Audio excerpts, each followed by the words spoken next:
Justin A.W. Blair here with another YouTube video. I am a writer, I am a painter, I am an expositor of the texts of fantasy and science fiction works, genre fiction, for your enjoyment.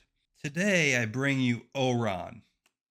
Oran by David C. Smith. I like to sometimes speak to the cover art of these old paperbacks, and I do that partially because one of the reasons I bought this was just for the fantastic cover art. You know, as some of you will know, longtime listeners may know, I found a huge amount of old paperbacks and I bought them. And that's what we're going through. We're looking at some old forgotten fantasy, largely forgotten. Now, after I concluded reading this book, which was just this evening around midnight, it's around 3:30 in the morning now. I looked up the author David C. Smith, do a little bit of research. I'll give you a small background. He is a Conan enjoyer, big fan, and it shows through in this, I believe, either his first novel or his second novel, published in the year 1978.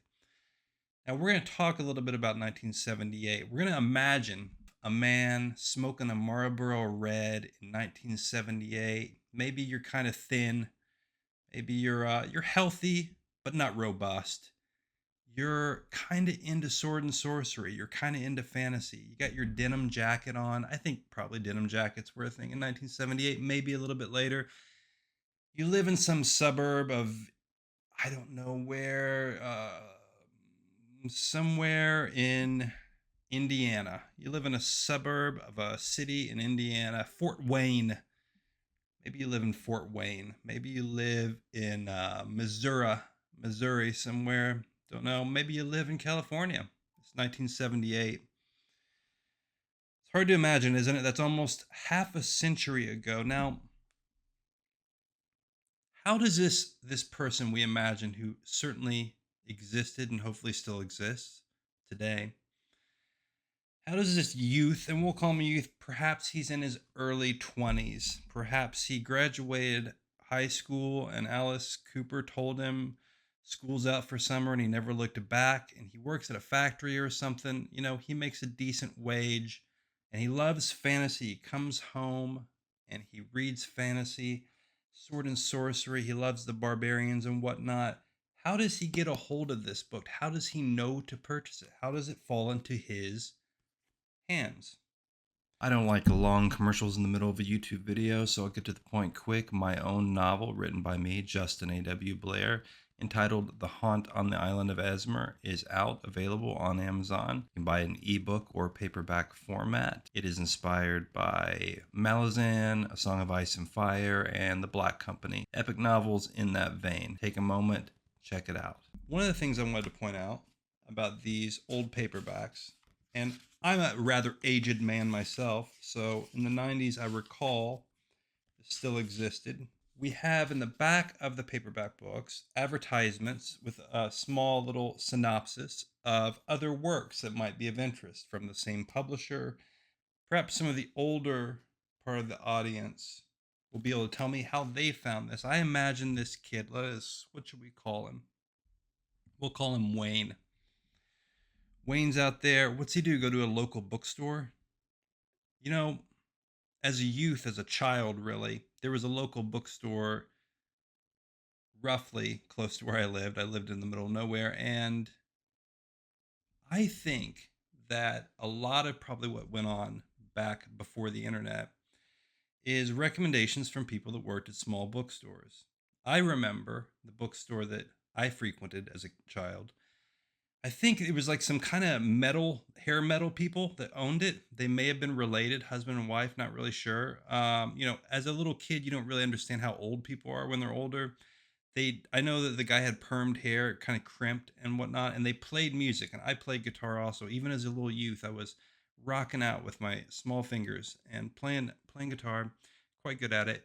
And you know, I'd go in there and we'd talk about metal, and they would suggest books to me. So I try to think about this fictionalized character, Dwayne or Wayne or whatnot.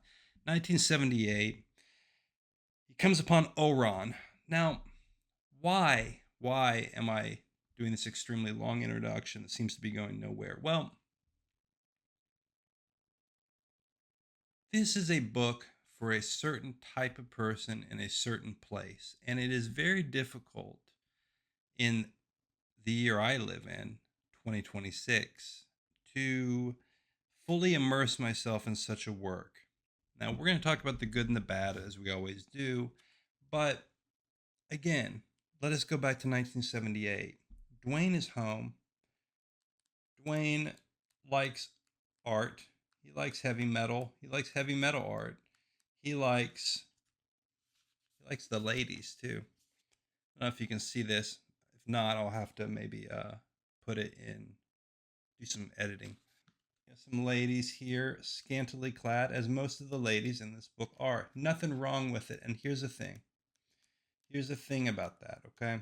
This is, I'm trying to find some more, but I think you'll pretty much get the drift. These are actually decent illustrations. I assume just pen and pencil. Here we got this lady looking at a crystal ball and Oran's within the crystal ball. Crystal balls, they play a part in this. This old boy here is next to the lady, the queen, Desideria. And again, I feel like this brings up, I'm off the chain today. Don't worry about it. I'm going here and there and everywhere. Well, it was in Gene Wolfe's The Wizard Knight, wasn't it?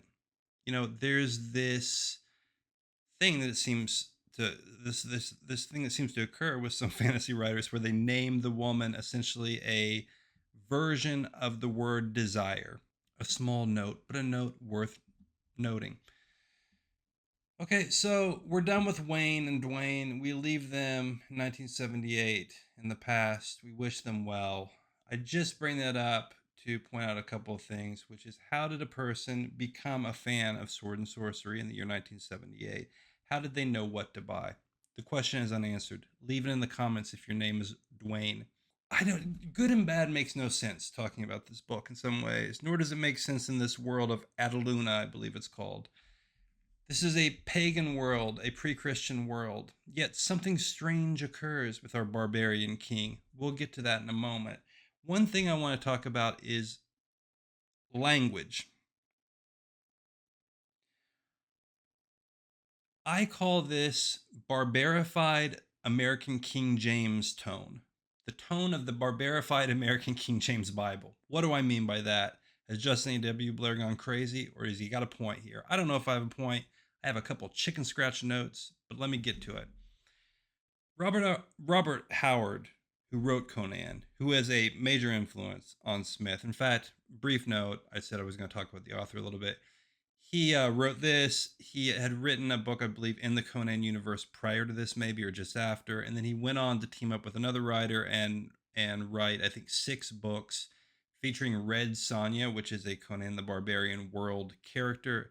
I'm not sure if it was official or not. I think he changed the name from Sonja to SonyA or the reverse of that. I'm not really sure. Didn't look into that. I don't do a lot of research for this. I like to just fly off the cuff, talk it out, figure it out with you. Howard lived in rural Texas. Smith, from the little research I did, appears to have grown up in, I think, either rural Ohio or Pennsylvania. Later, obviously, Smith is still alive and still writing, I believe.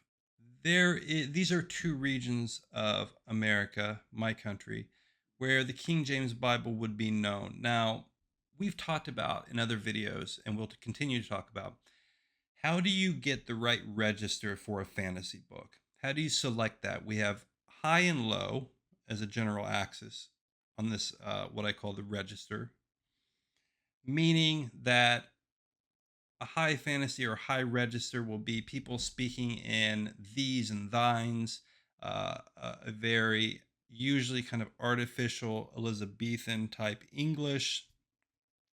There are different versions of this. Some people do it well, some people don't. Sometimes it's based on something slightly different. You have a kind of a low register, which is, basically people talking.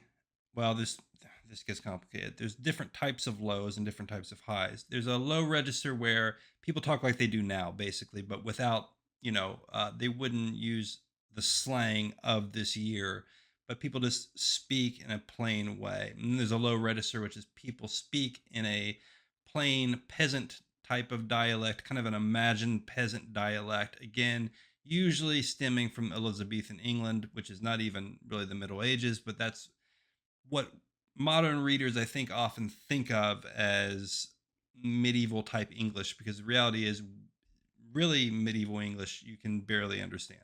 But I think that Howard, when you read Howard, there is a style and a tone.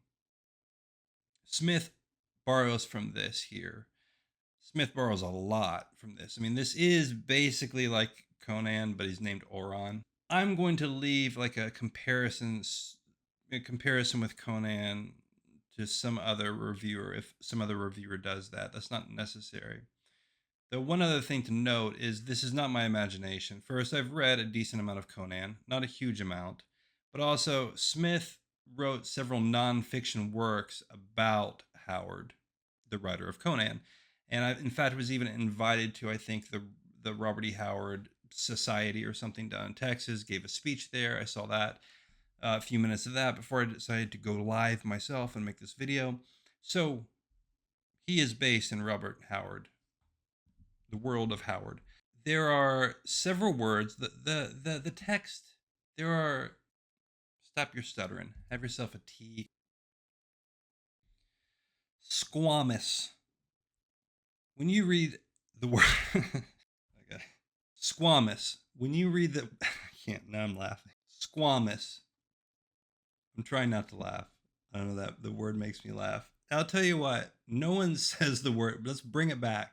No one says the word squamous. They read it in two places. They either read it in Howard or Lovecraft or some derivative pastiche of Howard and Lovecraft. I bet my bottom dollar that squamous, that's pretty much the only time you will see that word. But regardless, let's bring it back. He uses the word squamous multiple times. He also likes the word flambeau, which I think, I didn't look it up, but I think it's just a torch on a wall. And grammari or grammary, I'm not really sure. I think that's kind of a old book of magic or sorcery or whatever. So he relies on a few words, and this is the writer tip of the video. I like to bring the writer tip out. Let me put a little, I'll edit in writer tip. If your prose is largely plain, that's great and fine, and oftentimes the right way to go. If that's the case, be very careful about the types of words you use which are not commonly used, because they will stick out from the prose a lot. And then if you repeatedly use that word, squamous, again, squamous, that's going to become, that pulls the reader out of the world, because you're just like, oh man, there it is again. You can't ignore the word squamous when you see it multiple times. Anyway, what is a barbarian? That's something I wrote in all caps in my notes, because this is a big deal. Now, plot wise, I'm going to actually lay it out in a very general way for you, because you kind of have to understand. Oran here is a barbarian from the north, comes down, is hired as a mercenary for a general of a large city, a cultured city, the land of civilization, a general that has gone rogue named Amric, the Bullman. The Bullman thing was kind of pushed a little bit early, and then also it's in the back here, and but then it kind of just, it's not really that important, the Bullman part. So anyway, Oran at first is bloodily slaying. There are a lot of things that Oran does, and they are depicted through adverbs. Oran is bloodily slaying enemies in the service of Amric. And then Amric starts doing some real dirty deeds done dirt cheap. Again, Dwayne from Fort Wayne would have been an AC/DC fan, would be my guess. Regardless, it's late, people. I have a little bit of my tea. It's non-squamous. Again, what is a barbarian? And this segues into this concept of barbarified King James, an American King James outlook. At first, Oran, you think he's just out for blood. He likes his wine, his blood. He likes some dancing women. He likes to murder and kill. Well, this is important. He likes to kill. He doesn't like to murder. Oran doesn't. Amric turns real squirrely and does bad things. He starts assassinating people politically. He does backhanded things. Ultimately, Oran doesn't like this.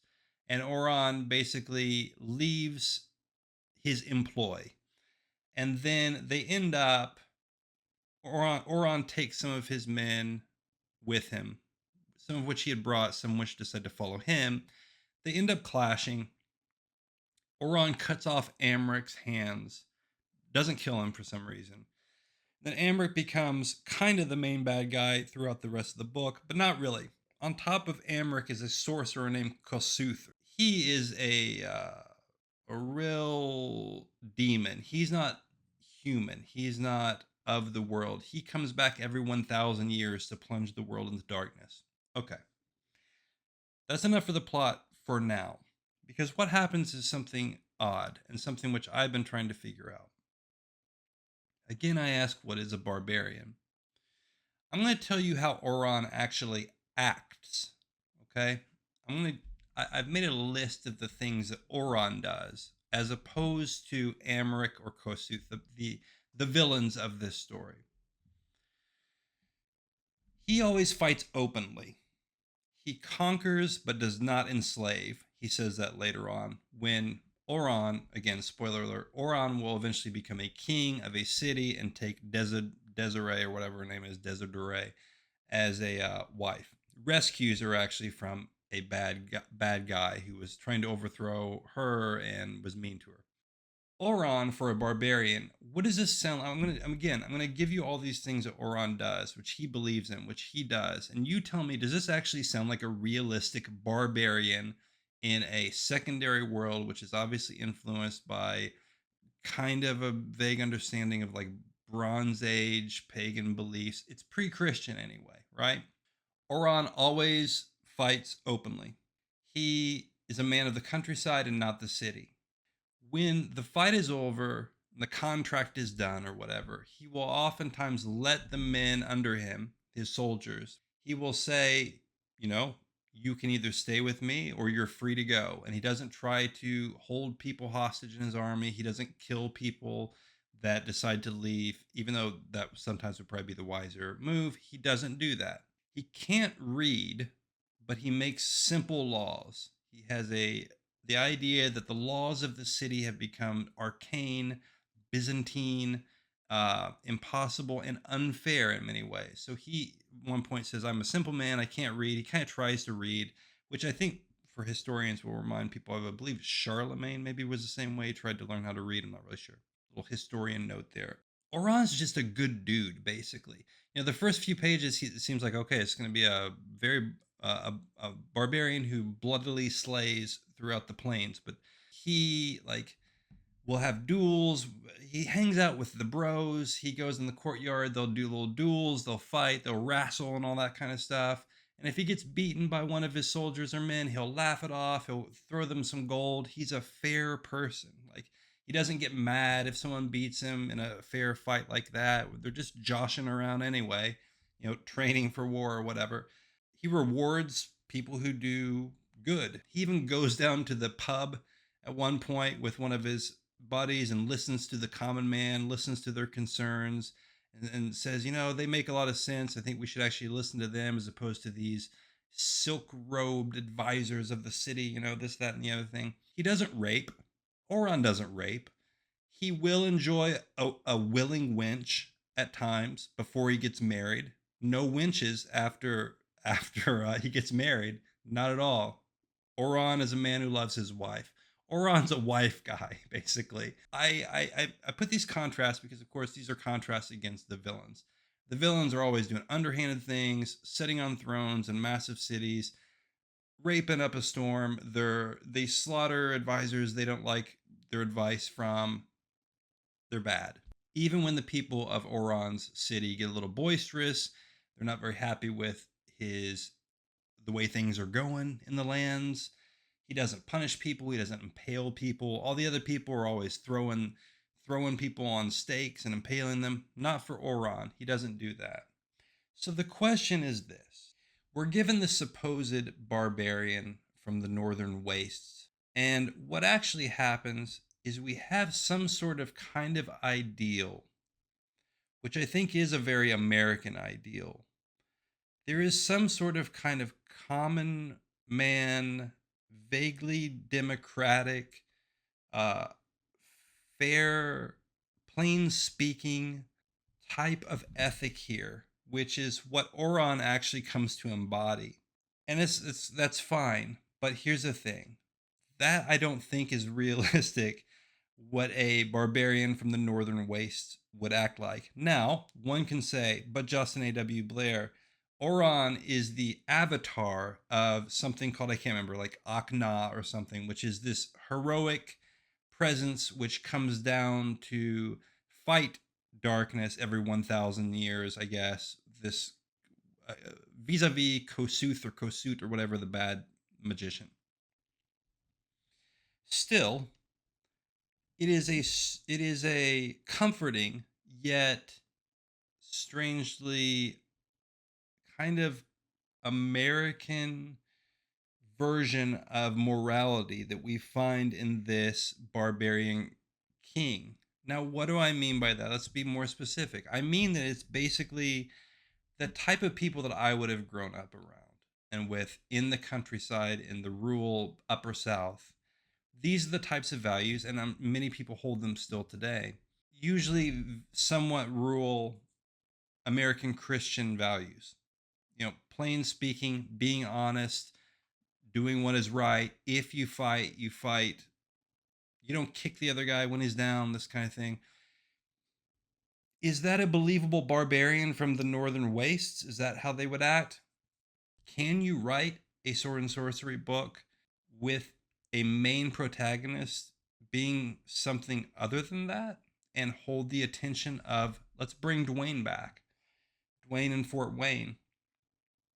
Would he really want to see the values and ethics of a barbarian? Would that not be so foreign to him that Dwayne might say, no, I don't want to read this anymore and I won't read any more books by Smith? I'm not sure. Something to consider. And I think, again, this is probably related to the actual even tone of the writing. Now, finally, because this is going long and it's a tad rambling, but hey, we're just hanging out. There is a there is a cyclical and pessimistic view of history absolutely ingrained in Oran. I think ingrained in Howard, in Lovecraft also, but of a different type. The history provided for us in Oran is cyclical. Again, we see the main villain is literally a manifestation of a darkness that will occur every 1,000 years. Our main hero, Oran, the manifestation of light and righteousness, which tries to correct this. However, a lot of first off, this is sorcery and not magic we get in this book. Why do I say that? Magic, the way I conceive of that in fantasy, is a kind of potentially quotidian, this is a fancy word for everyday, an everyday type of thing that people can use to various levels, right? So in a magical world, you'll have someone doing a little tiny spell here and there, but then you also have great magicians that can do massive things. Sorcery is a little more serious, and that's what's portrayed here. It's not so much a magical world is as sorcery is big and it has big costs, and it's usually associated with the dark and the evil. Though there is a kind of good sorcerer in here, but there is a distinction there, and you can find how magic and sorcery differs in fantasy works, and it's going to be along those two different lines. So part of this, though, and this does work well stylistically, because there is this kind of Babylonian feel to some of it, a very ancient feel. Why do I say Babylonian? Just because that's really old for us, right? So the Chaldeans, the Babylonians, the Assyrians, all that kind of feel, which is associated in the real world for historians and also in fantasy worlds with an ancient type of astrology. Now, the advisors, Oran himself, this world depicted, lays some weight on the idea that the stars govern the destinies of men. And that is a very old idea, and an idea that kind of reinforces the setting of this Bronze Age world. But it also plays into the idea of both cyclical history and pessimistic history. By pessimistic, I mean the idea that your fate is governed by something so much more massive than you, and that at best you can kind of be maybe a participant, a willing participant in the way the stars shall dictate your life. Cyclical also in the sense that, and this gets too complicated for this, is unnecessary, but astrology is cyclical in a lot of ways because we move through ages. And we're getting deep. We're getting deep, and I'm not really prepared to speak on this with any authority or specificity, but the bull man Amaric, and you see this in Conan too, I'm pretty sure. Wasn't there a bull guy doing some bull stuff? I'm not sure. In astrology, we have the age of Taurus, Taurus the bull, right? That is an age in astrology which is associated with a roughly, I'm going off the top of my head here, but okay, so we are in or maybe close to the age of Aquarius now, right? And there's the age of Pisces. Then I believe it's Aries, and then Taurus before that. I know this. I'm going really far off the res. Astrology doesn't just mean the thing you read on the internet now, or people used to read on the newspapers and stuff. Ages last roughly 2,000 years. The age of Aquarius will last roughly 2,000 years. This has to do with the way the Earth's axis points towards the sky. Roughly every 24,000 years, which is the 12 houses of the astrological signs, times 2, because times 2,000, you then return back to the same point in space, the same relation of the Earth's axis towards a point in space, supposedly. I'm not saying I buy into all this, but these very old ideas do seep into fantasy text, even if the author is aware or not aware of them.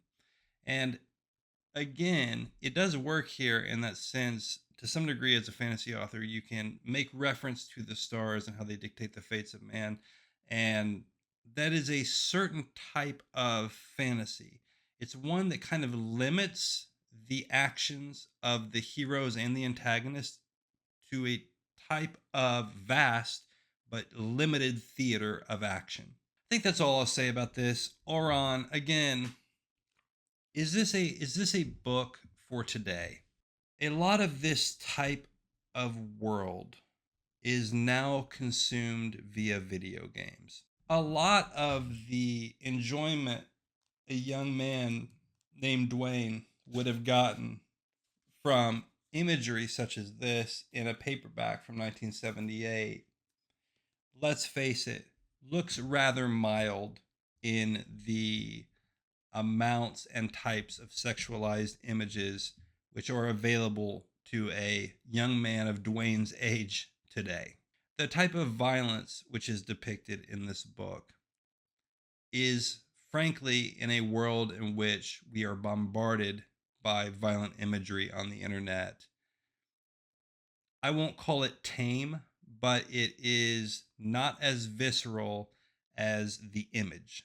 Can a young man named Dwayne actually become as excited about the type of book that this is now?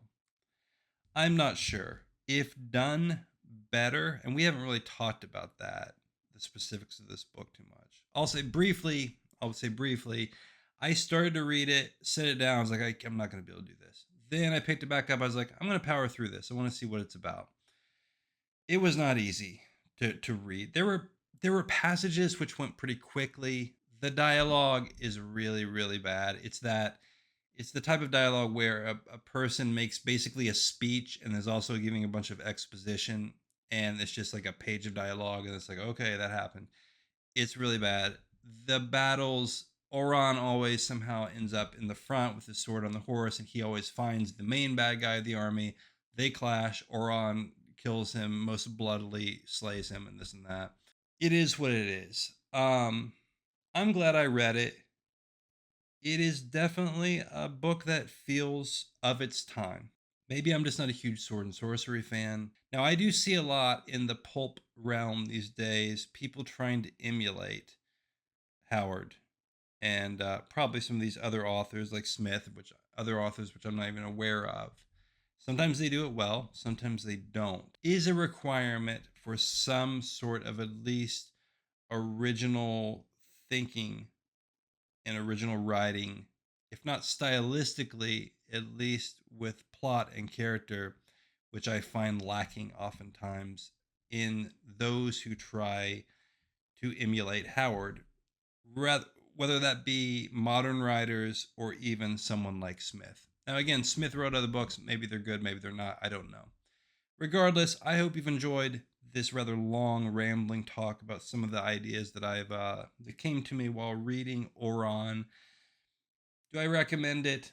I think for someone who really loves Howard, I think for someone who loves sword and sorcery, it still probably holds up. I've read some more modern, Conan-pastiche, and this is as good or better than much of it. So yeah, if that's your thing, you should go for it. Well, we'll sign off here this evening, and I wish you a non-squamous week ahead until the next video. This is Justin A.W. Blair. I will now go into night's darkness and consult my grimoires with the light of my lambent flambeaux. We'll see you next time.